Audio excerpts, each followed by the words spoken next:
ರಾಜ್ಯ ಸರ್ಕಾರ ಇದ್ದಕ್ಕಿದ್ದಾಗೆ ಏನು COD ತನಿಖೆಯನ್ನು ಕೊಟ್ಟಿದ್ದರು ರಣ್ಯಾರಾವ್ ಕೇಸ್ ವಿಚಾರದಲ್ಲಿ, ಗೋಲ್ಡ್ ಸ್ಮಗ್ಲಿಂಗ್ ವಿಚಾರದಲ್ಲಿ ಅವರು ವಾಪಸ್ ತಗೊಂಡಿದ್ದಾರೆ.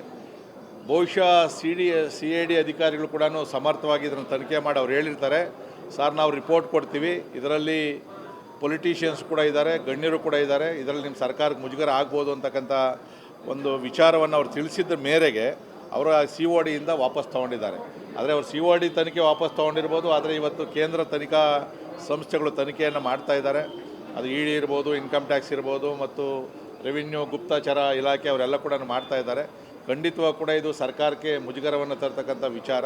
ಸೊ ನಿನ್ನೆ COD ತಗೊಂಡಿರ್ತಕ್ಕಂಥದ್ದು ಬಹುಶಃ COD ವರದಿ ಕೂಡ ಇರ್ತಕ್ಕಂಥ ನೈಜ ವರದಿಯನ್ನು ಕೊಡ್ತಾರೆ ಅಂತೇಳಿ ಮುಜುಗರ ಆಗ್ತದೆ ಅನ್ನೋ ದೃಷ್ಟಿಯಿಂದ ಅವರು ವಾಪಸ್ ತಗೊಂಡಿರ್ಬೋದು ಅಂತೇಳಿ ನನ್ನ ಅನಿಸಿಕೆ. ಈಗ ಕೇಂದ್ರ ಸಚಿವರು ಭಾಗಿಯಾಗಿದ್ದಾರೆ ಅಂತ ಸಂತೋಷ್ ಲಾಡ್ ಅವರು ಹೇಳ್ತಾ ಇದ್ದಾರೆ. ಸೆಂಟ್ರಲ್ ಏವಿಯೇಷನ್ ಮಿನಿಸ್ಟರ್ ಭಾಗಿಯಾಗಿದ್ದಾರೆ ಅಂತ ಹೇಳ್ಬಿಟ್ಟು ನೇರವಾಗಿ ನೋಡ್ರಿ, ಆರೋಪ ಯಾಕೆ ಆಗಿರಬಾರ್ದು ಅಂತ ಆಯ್ತು ತನಿಖೆ ಮಾಡಿರಿ. ನಿನ್ನೆ ಇನ್ಯಾರೋ ಒಬ್ಬರು ನಮ್ಮ ST ಸೋಮಶೇಖರ್ ಹೇಳಿದ್ರು BJP ಅವರವರು ಅಂತ. ಆತನೇ BJPನ ಕಾಂಗ್ರೆಸ್ ಅರ್ಥ ಆಗ್ತಾ ಇಲ್ಲ. BJP ಅವರು ಅಂದರೆ ಅವರೇ ಯಾಕೆ ಆಗಿರಬಾರ್ದು? ಕೇಂದ್ರ ಸಚಿವರಾಗಿದ್ದರೆ ಮದುವೆಗೆ ಹೋಗ್ಬೇಕಾಗಿತ್ತಲ್ಲ, ಅಷ್ಟು ಕ್ಲೋಸ್ ಆಗಿದ್ದಿದ್ರೆ. ಕೇಂದ್ರ ಸಚಿವರಾಗಿತ್ತು ಅಂತಂದರೆ ಬೆಂಗಳೂರಲ್ಲಿ ಯಾಕೆ ಸ್ಮಗ್ಲಿಂಗ್ ಮಾಡೋಕ್ಕೆ ಇದು ಮಾಡ್ತಾರೆ? ಇಡೀ ದೇಶದಲ್ಲಿ ಮಾಡ್ಬೋದು ಅವರೆಲ್ಲ ಕೂಡ.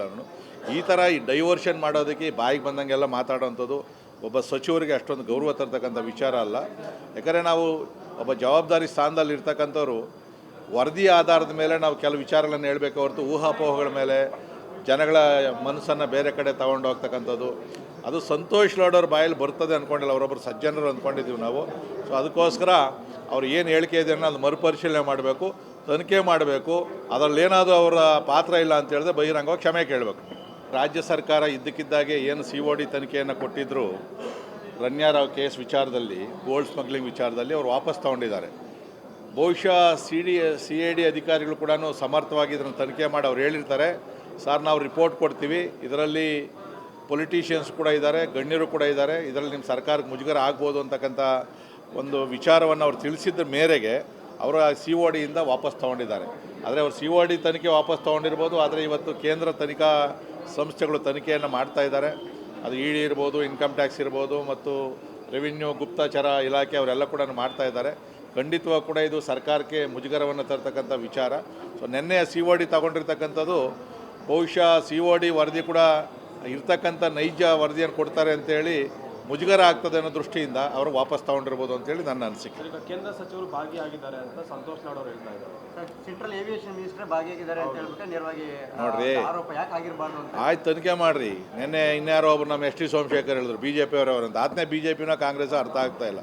BJP ಅವರು ಅಂದರೆ ಅವರೇ ಯಾಕೆ ಆಗಿರಬಾರ್ದು? ಕೇಂದ್ರ ಸಚಿವರಾಗಿದ್ದರೆ ಮದುವೆಗೆ ಹೋಗ್ಬೇಕಾಗಿತ್ತಲ್ಲ, ಅಷ್ಟು ಕ್ಲೋಸ್ ಆಗಿದ್ದಿದ್ರೆ. ಕೇಂದ್ರ ಸಚಿವರಾಗಿತ್ತು ಅಂತಂದರೆ ಬೆಂಗಳೂರಲ್ಲಿ ಯಾಕೆ ಸ್ಮಗ್ಲಿಂಗ್ ಮಾಡೋಕ್ಕೆ ಇದು ಮಾಡ್ತಾರೆ? ಇಡೀ ದೇಶದಲ್ಲಿ ಮಾಡ್ಬೋದು ಅವರೆಲ್ಲ ಕೂಡ. ಈ ಥರ ಈ ಡೈವರ್ಷನ್ ಮಾಡೋದಕ್ಕೆ ಬಾಯಿಗೆ ಬಂದಂಗೆಲ್ಲ ಮಾತಾಡೋವಂಥದ್ದು ಒಬ್ಬ ಸಚಿವರಿಗೆ ಅಷ್ಟೊಂದು ಗೌರವ ತರ್ತಕ್ಕಂಥ ವಿಚಾರ ಅಲ್ಲ.